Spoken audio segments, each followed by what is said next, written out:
बिस्मिल्लाहिर्रहमानिर्रहीम अस्सलाम वालेकुम। क्या हाल है सबके? मैं अल्हम्दुलिल्लाह बिल्कुल ठीक हूँ और आई होप हम लोग ज़रा बाहर निकले थे, एक दो काम था तो यहाँ डिकैथलॉन और लोरे मेर्लिन और एसोलुंगा ये बिल्कुल साथ साथ ही हैं। एक ही जगह पे आए और ये मतलब अपने काम निपटा लें। तो पहले हम लोग गए हैं लोरे मेर्लिन, यहाँ से हमने लेना था रग एक। तो यहाँ तकरीबन दुनिया की हर किस्म की चीज़ें मौजूद हैं, हाउस डेकोर की, तो किचन से रिलेटेड, बेडरूम से रिलेटेड और कुछ भी मतलब कुछ भी बिल्ड करने वाली चीज़ें ये लोरे मेर्लिन में हर किस्म की चीज़ें मौजूद हैं। तो हमें ये वाला रग पसंद आया, हम लोगों ने ये वाला रग बाय किया। उसके बाद हम दूसरे सेक्शन में चले गए थे, यहाँ पेंटिंग्स वगैरह के सेक्शन में। तो हमने पेंटिंग तो नहीं ली क्योंकि हस्बैंड कह रहे थे बेड से मिलती जुलती जो रिलेटेड होंगी, तो पहले बेड वगैरह को देख लेते हैं, उसके बाद जो बेड से मिलती जुलती होंगी उसी से रिलेटेड फिर लेना। तो ये वाली वैसे जो फ्लावर बने हैं ये पसंद आ रही है हमें भी और बेटे को भी। तो देखते हैं अब बेड का कौन सा कलर होगा, फिर उसी से रिलेटेड ही लेंगे। वॉशरूम हर किस्म की चीज़ें यहाँ मौजूद थी डेकोरेशन की। ये वाले जो मिरर हैं ये भी कितने प्यारे लग रहे हैं। उसके बाद हम लोग आ गए थे एसोलुंगा, कुछ थोड़ा सारा स्पेज़ा वगैरह करना था, ग्रोसरी की कुछ चीज़ें लेनी थी। तो ग्रोसरी तो तकरीबन सारा हफ्ता ही चलती रहती है, कुछ ना कुछ मार्केट कुछ लेने आते हैं तो 100 चीज़ें और उठा लेते हैं। तो थोड़ी सी चीज़ें लेनी थी ज़रूरी, क्योंकि अफ्तारी भी करवानी है नेक्स्ट डे। तो ग्लास तो कुछ कम थे तो मैंने कहा एक ग्लास का सेट रख लेते हैं। तो ये वाला जो हमने रख लिया है इसमें 3 कलर थे, एक वाइट था।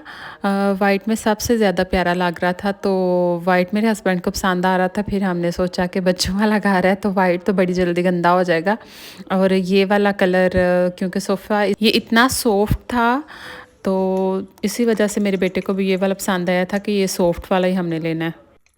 हर रोज़ का मसला कि आज क्या बनाएं आज क्या बनाएं, तो फिर मैंने यही सोचा कि चलें फ़िश फ्राई कर लेते हैं और साथ में एक दो चीज़ें और बना लेते हैं। तो वो मैरिनेट कर रही हूँ मैं फ़िश को पहले थोड़ी देर निकाल के रखा था क्योंकि ये फ्रोज़न फ़िश है। तो ये मैं सारे अब इन्हें जो इसके अंदर इंग्रेडिएंट्स चाहेंगे वो मैं सारे मैश कर लूँगी अच्छे से। फ़िश को जो फ्रोज़न फ़िश होती है उससे ज़्यादा देर मैरिनेट नहीं किया जाता, वरना ये बहुत ज़्यादा सॉफ्ट हो जाती है। तो थोड़ी देर के लिए इसे मैरिनेट करूँगी। तो योगर्ट के अंदर मैंने जो ग्रीन चिली और धनिया और अदरक लहसुन का पेस्ट बनाया था वो डाल दिया, और ज़ीरा।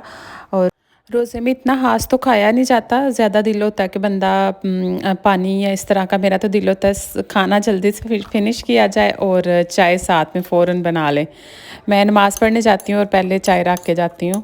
तो फ़िश का काम हो गया ख़त्म। तो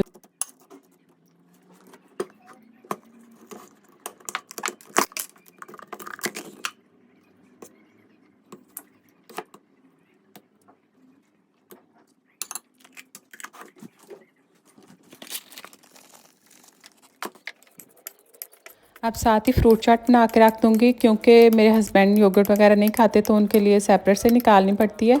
तो ये मैं अपने लिए जो मैरिनेट कर रही हूँ ये योगर्ट वगैरह सारा कुछ मैंने डाल के तो वो मैंने रखी है। साथ में इसे भी फ्रिज में रख दूँगी, ठंडी हो जाए तो फिर ही मज़ा आता है इसका भी खाने से। और रूह अफ़ज़ा वाला दूध भी मैंने बना के रख दिया हुआ है।